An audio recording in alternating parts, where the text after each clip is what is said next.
કેમ છો બાલ દોસ્તો?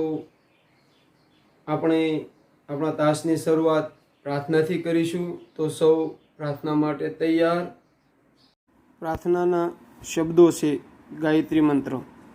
ઓમ ભૂર્ભુવઃ સ્વઃ તત્સવિતુર્વરેણ્યમ ભર્ગો દેવસ્ય ધીમહિ ધિયો યો ન પ્રચોદયાત.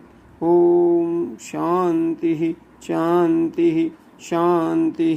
નમસ્કાર વિદ્યાર્થી મિત્રો, વિજ્ઞાન વિષય પ્રકરણ 4 કાર્બન અને તેના સંયોજનોના તાસ 10માં આપનું સ્વાગત છે. વિદ્યાર્થી મિત્રો, આગળના તાસમાં આપણે બંધારણના આધારે હાઇડ્રોકાર્બન સંયોજનોનું વર્ગીકરણ 3 રીતે થાય. સરળ શાખાવાળા શૃંખલાવાળા સંયોજનો, જેમાં કાર્બન એક હરોળમાં હોય, શાખિત શૃંખલાવાળા ઉપશાખાવાળા હાઇડ્રોકાર્બન સંયોજનો, અને ચક્રીય અથવા તો વલય રચનાવાળા સંયોજનો. આવું જોયું. એની વ્યાખ્યાઓ જોઈએ, એમાં આવતા સંયોજનો જોયા, એના અણુસૂત્રો જોયા, એમાં આવતી વાતમાં સમઘટકો જોયા કે ભાઈ જે સંયોજનોના આણ્વિક સૂત્રો સમાન હોય પરંતુ બંધારણીય સૂત્રો જુદા જુદા હોય, એ સંયોજનોને એકબીજાના બંધારણીય સમઘટકો કહેવામાં આવે છે. એને લઈને આપણે નામ કેમ આપવું એ બાબત જોઈ. સક્રિય રચનામાં આપણે હેક્ઝેન, સાયક્લોહેક્ઝેન અને બેન્ઝીન. જો હેક્ઝેન, સાયક્લોહેક્ઝેન ને બેન્ઝીન, એના અણુસૂત્રો યાદ કરો. C6H14, C6H20, C6H6 benzene. પછી સાયક્લોપ્રોપેન ને સાયક્લોપેન્ટેન ના અણુસૂત્રો આવડો જોઈએ. સાયક્લોપ્રોપેન C3H6 અને સાયક્લોપેન્ટેન C5H10.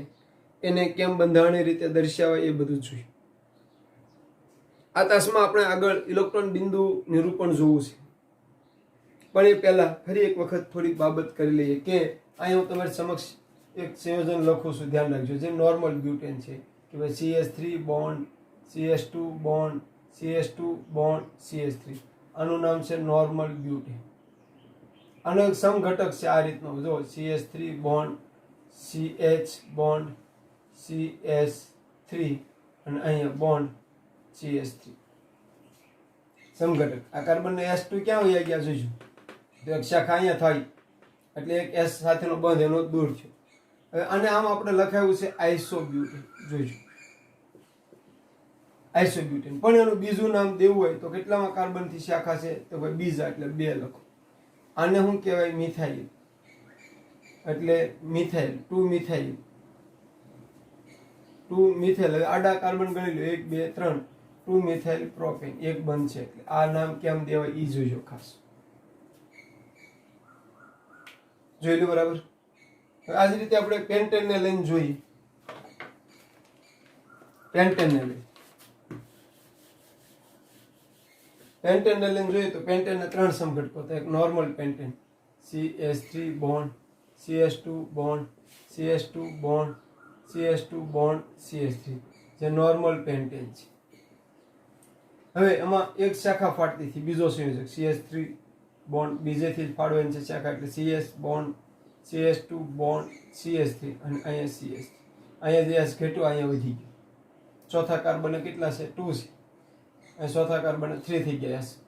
આ રીતે. અને એક આપણે નામ આપેલું છે આઇસોપેન્ટેન. જોઈશું. પણ એનું બીજું નામ આપવું હોય તો બીજા કાર્બનની શાખા ફાટે. એક જ છે એટલે મિથાઇલ. એક જ CH3 ની શાખા છે એટલે મિથાઇલ. આડા કાર્બન ગણો 1 2 3 4 એટલે બ્યુટેન. ત્રીજી રીત હતી CH3 bond C bond CH3, કારણ કે અહીંથી 2 શાખા ફાટવાની છે CH3 CH3, જેનું નામ આપ્યું હતું આપણે નિયોપેન્ટેન. એનું બીજું નામ કેમ આપવું તો બીજા કાર્બનની હેઠી શાખા છે ઉપરે છે એટલે 2 વાર 2 2. બીજા કાર્બનની 2 શાખા છે એટલે 2 વાર 2 2. મિથાઇલ કેટલા છે? 2 છે. તો આપણે ત્યારે ભણ્યા થાય કે વિજ્ઞાનની અંદર 1 હોય તો મોનો કહેવાય, 2 હોય તો ડાઈ કહેવાય, 3 હોય તો ટ્રાય કહેવાય, 4 હોય તો ટેટ્રાય કહેવાય, અને 5 હોય તો પેન્ટાય કહેવાય. તો અહીંયા ડાઈ 2 એટલે 2 2 ડાઈ મિથાઇલ. મિથાઇલના કેટલા અણુ છે? 2. ડાઈ મિથાઇલ. હવે આડા કાર્બન 3 છે, 1 2 3, ડાઈ મિથાઇલ પ્રોપેન. આમાં ભાર એટલે આપું છું, પછી સમૂહ આવશે ને ત્યારે આવા નામ દેવાના આવશે. તો પહેલા તમને આ નોર્મલી રીતે આવડવું જોઈએ. આવડશે તો એમાં સમૂહ ઉમેરવાનું રહેશે ખાલી. તો આ ફરીવાર એટલા માટે તમને જોડાયું. હું માનું છું કે તમને આમાં ખ્યાલ આવી ગયો છે કઈ રીતે નામ આપવું. એ જોવાનું શું હોય એ જોઈ લો. આવી રીતે નામ આપવામાં, તો નામ આપવામાં કેટલામાં કાર્બનની શાખા ફાટે કાર્બનનો ક્રમ એક જોવાનો. પછી CH3 ની શાખા ફાટે એટલે મિથાઇલ જેટલી હોય, 2 હોય તો ડાયમિથાઇલ, 3 હોય તો ટ્રાયમિથાઇલ. અને પછી આડા કાર્બન ગણીને જેટલા રહેતા હોય એટલે આલ્કેન શ્રેણીને અનુરૂપ 3 રહેતા હોય તો પ્રોપેન, 4 રહેતા હોય તો બ્યુટેન એવું નામ. આલ્કેન શ્રેણી હોય કે દ્વિબંધ આવતો હોય અને આડા 3 રહેતા હોય તો પ્રોપેન નામ આપવું પડે. અહીં કે દ્વિબંધ આવતો નહોતો એટલે આપણે આલ્કેન સંયોજનનું નામ આપતા હતા. હવે જે આપણે જોવાનું છે એ બાબત એ છે, જોઈજો કે ભાઈ ઇથિન તમને આ રીતે પૂછી શકે. Ethene, ethyne, cyclohexane, ethene, ethyne, cyclohexane, benzene વગેરેની ઇલેક્ટ્રોન બિંદુ નિરૂપણ દોરો. ઇલેક્ટ્રોન બિંદુ નિરૂપણ દોરો, આમ પૂછી શકે.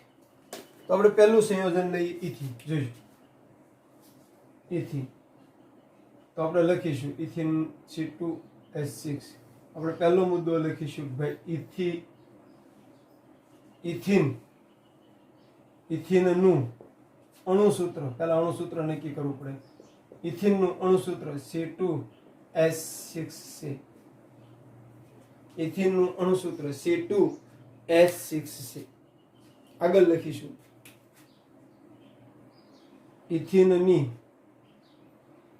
ઇથિનનું ઇલેક્ટ્રોન બિંદુ નિરૂપણ.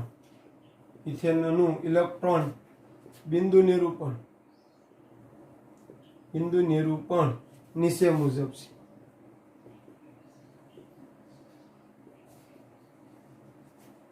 તો ઇથેનનું ઇલેક્ટ્રોન બિંદુ નિરૂપણના સૂત્રના આધારે 2 કાર્બન, અણુસૂત્ર ભૂલ છે, ઇથિન છે એટલે 4 આવશે, બમણા થાય ને. જો સમજીને તૈયારી કરી હોય તો આવી ભૂલ આપણને ખ્યાલ આવી જાય.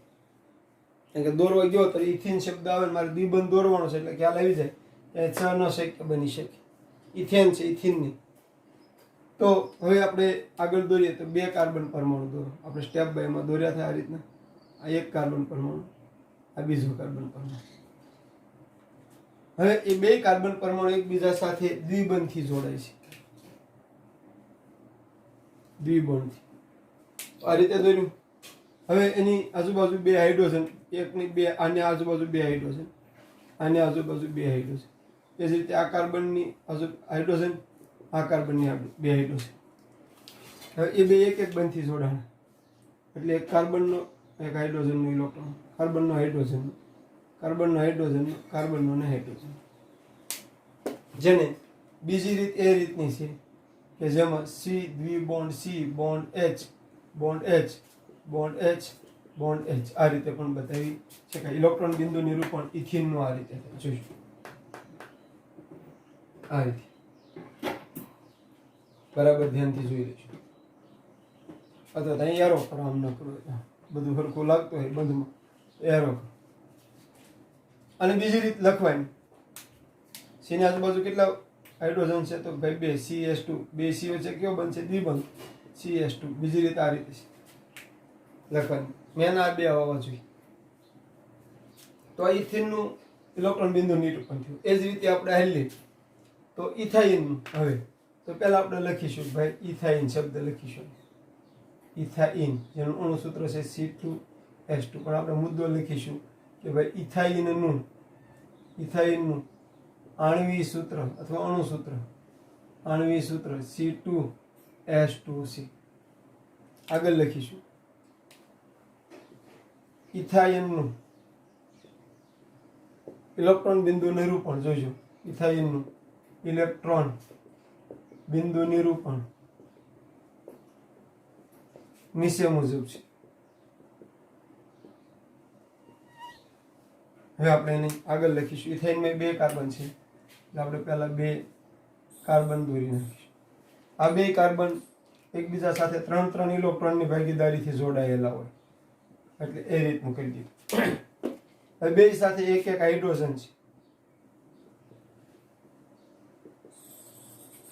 તો હાઇડ્રોજન કે એ એક બંધથી જોડાયેલું હોય તો એ રીતે આપણે દર્શીએ. જો એને બીજી રીત લખવાની, બીજી રીત એ રીતની આવશે કે ભાઈ C3 bond C bond S bond S, આ રીતે એને લખવાની. આમ બીજી રીત આની ભાઈ CS3 બોન્ડ CS. હજી એક રીત છે SC3 બોન્ડ CS. હાઇડ્રોકાર્બનના પાઠમાં આવું ઘણી બધું લખવાનું આવે અલગ અલગ રીતે. તો આ રીતે ઇથિનનું ઇલેક્ટ્રોન બિંદુ નિરૂપણના ઇથાઇન. હવે માની લો કે તમને પ્રોપિન કે પ્રોપાઇન કે, તો આપણે જોઈ ગયેલા છે. બ્યુટીન કે બ્યુટાઇન કે, આ રીતે અલગ અલગ આપી શકે. તો આપણને એની ખબર હોવી જોઈએ. આ વસ્તુ ખાસ ધ્યાનમાં રાખીશું. હવે આપણે આવે સાયક્લોહેક્ઝેન.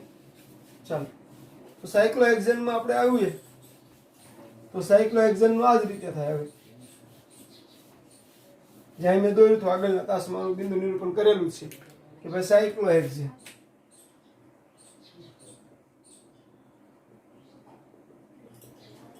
સાયક્લોહેક્ઝેન જેનું અણુસૂત્ર છે C6H12. તો હવે સાયક્લોહેક્ઝેનમાં આપણે આ લખતા નથી કે એનું અણુસૂત્ર આ છે. આ ડાયરેક્ટ હું દોરું છું ભાઈ. એક કાર્બનનો પરમાણુ, આ બીજો, આ ત્રીજો, ચોથો, પાંચમો અને છઠ્ઠો.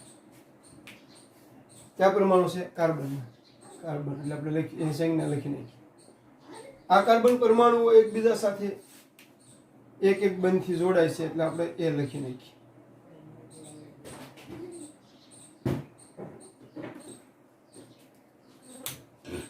બધા સાથે બે હાઇડ્રોજન પરમાણુ જોડાય છે. અહીંથી શરૂ કરી આપણે બધા સાથે બે હાઇડ્રોજન પરમાણુ દર્શાવી દઈશું. જોઈશું તમામ કાર્બન પરમાણુ સાથે આપણે બે હાઇડ્રોજન પરમાણુ દર્શાવી દઈશું. S S S hydrogen.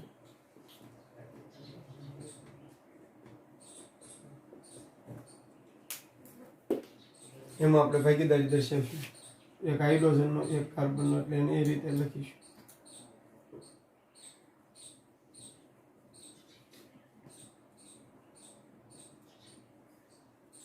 આ રીતે લખીશું. અને બીજી રીત દર્શાવવાની કઈ રીતની થશે તો જોઈશું. C C આ રીતે C,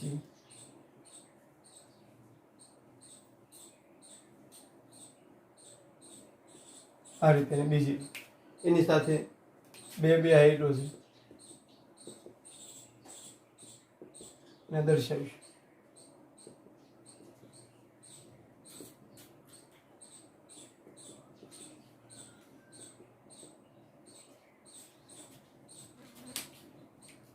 અથવા આને બીજી રીતે પણ લખી શકો છો. CS2 CS2 જે આપણે અગાઉ લખેલું છે, તમને ખ્યાલ છે. પણ આના આધારે બેન્ઝીન તમે સમજી શકશો કે બેન્ઝીનમાં એક મૂકીને એક એક જગ્યાએ દ્વિબંધ આવશે એટલે બે બે સક્રિય આવશે. તો આ રીતે એનું નિરૂપણ થાય. 4 આપ્યામાંથી 3નું નિરૂપણ કઈ રીતે થાય મેં તમને અહીં સમજાવ્યું છે. એટલે તમે એના આધારે એમ સમજી શકો કે ઇલેક્ટ્રોન બિંદુ નિરૂપણ કઈ રીતનું. હવે આપણે અગાઉ જેટલા સહસંયોજક બંધમાં સંયોજનો જોઈએ, મિથેન આવે, હાઇડ્રોજન અણુ આવે, ક્લોરીન અણુ આવે, આ બધામાં ઇલેક્ટ્રોન બિંદુ નિરૂપણ કંઈક ને કંઈક આવી રીતે જ થાય. એટલે બધાનું આ રીતનું હોય. હવે પછી આપણે આગળ ક્રિયાશીલ સમૂહ. શું તમે મારા મિત્ર બની શકો છો? આ એક ટાઇટલ હેઠળ જે ભણવાનું છે એના તરફ જઈ રહ્યા છીએ. એમાં પણ આ ખૂબ અગત્યનું છે આ બધું. એટલે આલ્કેન શ્રેણી અને એની આ ગોઠવણી જો તમે તૈયાર હજી બરાબર ન કરી હોય તો ખાસ કરી દેજો. આપણે અગાઉ જોયું બ્યુટેનને 2 સમઘટકો હતા, પેન્ટેનને 3 અને હેક્ઝેનને 5 સમઘટકો છે. હેક્ઝેનને કેટલા સમઘટકો છે? 5. તો એટલી બાબત આપણે જોઈ. આગળ શું તમે મારા મિત્ર બની શકો છો એ ટાઇટલ હેઠળ આગળ જોવાનું છે. પણ પહેલા તમે એટલું જોઈ લો, પછી એમાં આગળ જાય. તો વિદ્યાર્થી મિત્રો, હાઇડ્રોકાર્બનનું વર્ગીકરણ, એમાં બંધારણ રીતે કઈ રીતે એનું ઇલેક્ટ્રોન બિંદુ રચના દોરવી, એ બધી બાબતો આપણે જોઈ. હવે પોઈન્ટમાં આપણે થોડાક આગળ હેલીએ. જે 3 શ્રેણી પૂરતી વાત હતી એમાં થોડાક આગળ હેલીએ આપણે. અને ચોપડીના ટાઇટલ હેઠળ આગળનો મુદ્દો છે, તમે મારા મિત્ર બનશો. આવું શા માટે ટાઇટલ આપ્યું છે, તમે મારા મિત્ર બનશો? તો એનો જવાબ કંઈક આવો છે કે કાર્બન છે એ અદ્વિતીય અને અજોડ તત્વ છે. અને અત્યારે આપણે જે ચર્ચા કરીએ કાર્બનની હાઇડ્રોજન સાથેની ચર્ચા કરીએ કે કાર્બન છે એ હાઇડ્રોજન સાથે સંયોજાઈને જુદા જુદા હાઇડ્રોકાર્બન સંયોજનો બનાવે. પરંતુ કાર્બન માત્ર હાઇડ્રોજન સાથે સંયોજાય એવું નથી. કાર્બન આ સિવાયના તત્વો, હાઇડ્રોજન સિવાયના તત્વો, એસ સિવાયના તત્વો, એસ સિવાયના તત્વો લઈએ તો ઓક્સિજન છે, નાઇટ્રોજન છે, ક્લોરીન છે, બ્રોમિન છે, આ જે તત્વો છે એ હેલોજન તત્વો છે, 17મા સમૂહના છે એટલા માટે. સલ્ફર છે વગેરે સાથે સંયોજનો બનાવે છે. આ બધા જે તત્વો છે એ વિષમ પરમાણુઓ છે. એની સાથે સંયોજન વિશિષ્ટ ગુણધર્મો વાળા સંયોજનો બનાવે છે. એની સાથે જોડાય વિશિષ્ટ ગુણધર્મો વાળા સંયોજનો બનાવે છે. અને આ જે તત્વો છે એ હાઇડ્રોકાર્બન સંયોજનોમાંથી હાઇડ્રોજનનું વિસ્થાપન કરે. એટલે આને વિષમ પરમાણુ એવું નામ પણ આપવામાં આવ્યું. વિષમ પરમાણુ, વિષમ પરમાણુ કે પરમાણુઓનો સમૂહ. જોઈશું, વિષમ પરમાણુઓ કે પરમાણુઓનો સમૂહ. તો ભાઈ કોને કહેવાય વિષમ પરમાણુ કે પરમાણુનો સમૂહ? તો ભાઈ હાઇડ્રોકાર્બન, હાઇડ્રોકાર્બન શૃંખલામાંના એક કે વધુ હાઇડ્રોજનનું વિસ્થાપન કરતા, વિસ્થાપન પ્રક્રિયા પ્રકરણ 1 માં આપણે ભણી ગયા છીએ.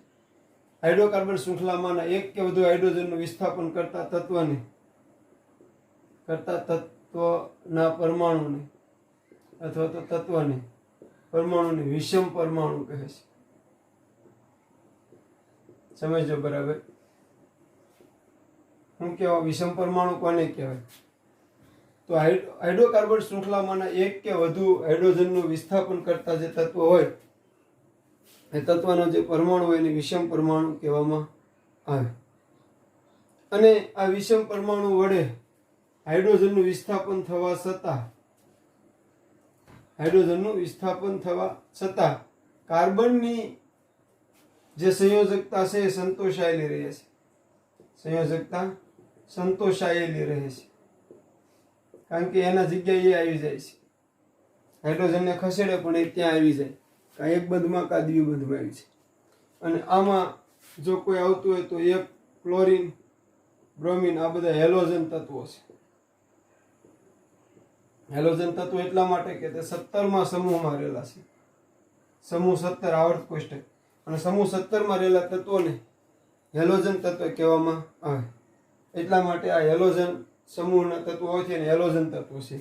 અને આ સિવાય બીજા જો લઈએ આપણે તો ઓક્સિજન, નાઇટ્રોજન, સલ્ફર વગેરે વિષમ પરમાણુઓ તરીકે આવી શકે. તમને પૂછે કે વિષમ પરમાણુઓમાં કોણ કોણ આવી શકે? તો આ બધા એમાં આવી શકે. વિષમ પરમાણુ હું તો હાઇડ્રોકાર્બન શૃંખલામાંના એક કે વધુ હાઇડ્રોજનનું વિસ્થાપન કરતા તત્વના પરમાણુને વિષમ પરમાણુ કહેવામાં આવે. અને આ વિષમ પરમાણુથી તમે પરિચિત થઈ જાઓ પછી ક્રિયાશીલ સમૂહ એવો પોઈન્ટ આવે. ક્રિયાશીલ સમૂહ, એમાં જૂની ચોપડી પ્રમાણે ક્રિયાશીલ સમૂહની જો વ્યાખ્યા દેવી હોય તો એમ દઈ શકાય કે કાર્બનિક અથવા હાઇડ્રોકાર્બન કાર્બનિક સંયોજનોની લાક્ષણિક પ્રક્રિયાઓ, કાર્બનિક સંયોજનોની લાક્ષણિક પ્રક્રિયાઓ જોઈજો. જે પરમાણુ કે પરમાણુઓના સમૂહ દ્વારા થતી હોય હું છે જોઈજો કાર્બનિક સંયોજનોની લાક્ષણિક પ્રક્રિયાઓ આવશે ત્યારે તમને વધારે સમજાશે. સમૂહ લખીશ હમણાં ત્યારે. કાર્બનિક સંયોજનોની લાક્ષણિક પ્રક્રિયાઓ જે પરમાણુ કે પરમાણુઓના સમૂહ દ્વારા થતી હોય તે પરમાણુ કે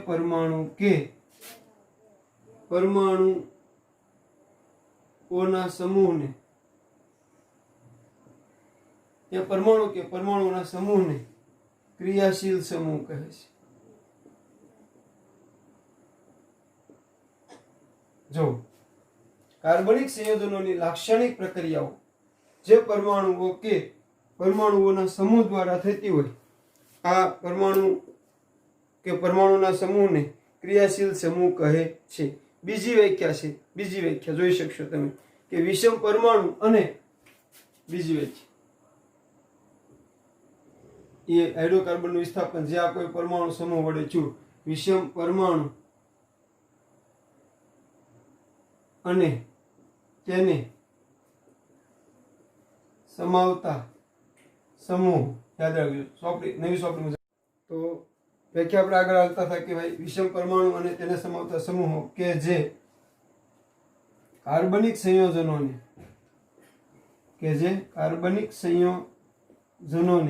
વિશિષ્ટ ગુણધર્મો આપે છે.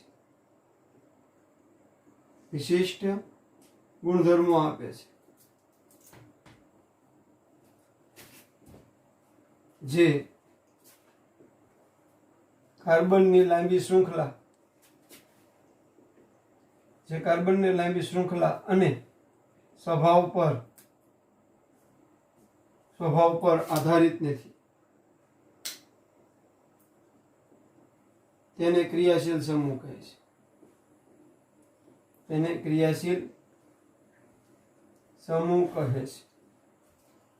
તો આ બીજી વ્યાખ્યા છે જે આપણા પુસ્તકની છે જેને સમજવા માટે અહીંયા સમજાવું છે કે ભાઈ આ હાઇડ્રોજનનું વિસ્થાપન કર્યું આ ક્રિયાશીલ સમૂહ છે, પરમાણુનો સમૂહ છે. એક જ ક્રિયાશીલ સમૂહ ધરાવતા સંયોજનો છે સમાન રાસાયણિક પ્રક્રિયા આપે. બધાની રાસાયણિક પ્રક્રિયા સમાન હોય. મિથેનોલ છે, આ ઇથેનોલ છે, બધાની રાસાયણિક પ્રક્રિયા સમાન હોય. સમાન રાસાયણિક પ્રક્રિયા આપે. જુદા જુદા ક્રિયાશીલ સમૂહ ધરાવતા સંયોજનોની રાસાયણિક પ્રક્રિયા જુદી જુદી હોય.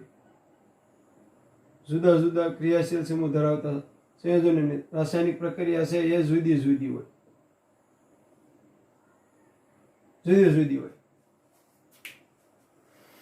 અને એ રાસાયણિક પ્રક્રિયા મુખ્ય આ આપે ક્રિયાશીલ સમૂહ આપતા હોય છે. તો આ બાબતને તમે બરાબર જુઓ. ક્રિયાશીલ સમૂહ હું ફરીવાર પોઈન્ટ આપણો છે તમે મારા મિત્ર બનશો એવું એટલા માટે નામ આપ્યું કે અહીંયા કાર્બન છે હાઇડ્રોજન સિવાયના તત્વો સાથે પણ જોડાય છે અને ઘણા બધા સંયોજનો બનાવે છે. એ સંયોજનોના ગુણધર્મો છે એ પરમાણુ કે પરમાણુના સમૂહ પર આધાર રાખતા હોય. પરમાણુ કે પરમાણુના સમૂહ પર આધાર રાખી પરમાણુ કે પરમાણુના સમૂહને ક્રિયાશીલ સમૂહ કહેવાય. ફરીવાર ક્રિયાશીલ સમૂહની વ્યાખ્યા ખૂબ અગત્યની છે. એ આપણને સારામાં સારી રીતે યાદ હોવી જોઈએ. ધ્યાન રાખજો. હમણાં હું તમારી સમક્ષ બોર્ડમાં એક ક્રિયાશીલ સમૂહનું કોષ્ટક લખું છું. પણ પહેલા આ બાબતની તમને ખબર હોવી જોઈએ. ફરીવાર વ્યાખ્યા ખાલી ગોખવાય નથી કે ભાઈ આ કાર્બનિક સંયોજન છે. જો આ કાર્બનિક સંયોજનની લાક્ષણિક પ્રક્રિયા છે એ આના આધારે નહીં પણ આના આધારે OS ના આધારે. OS એ ક્રિયાશીલ સમૂહ છે. એવા ઘણા બધા ક્રિયાશીલ સમૂહ આવે છે. આપણે જોઈએ હમણાં કોષ્ટક દ્વારા પણ તમે પહેલા આને જોઈ લો. ફરીવાર વ્યાખ્યા છે ને ખૂબ સારી રીતે યાદ રાખશો. જેટલી સારી રીતે યાદ રાખશો એટલો ફાયદો થશે. આગળ આપણે હમણાં જોઈએ છીએ. તો વિદ્યાર્થી મિત્રો આપણે થોડાક વિષમ પરમાણુ આધારિત ક્રિયાશીલ સમૂહ જોઈએ. તો વિષમ પરમાણુમાં આપણે લઈએ ઓક્સિજન O. એના આધારિત પહેલો ક્રિયાશીલ સમૂહ છે આલ્કોહોલ. એક ક્રિયાશીલ સમૂહ છે એક. બીજો ક્રિયાશીલ સમૂહ છે આલ્ડીહાઇડ. ત્રીજો ક્રિયાશીલ સમૂહ છે કીટોન. ચોથો ક્રિયાશીલ સમૂહ છે કાર્બોક્સિલિક એસિડ.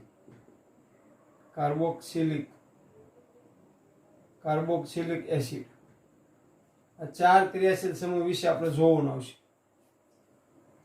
એમાં આપણે આગળ જોઈશું. પછી વિષમ પરમાણુમાં Cr, Br, જે વગેરે જેનો સમૂહ રહેશે હેલોજન સમૂહ.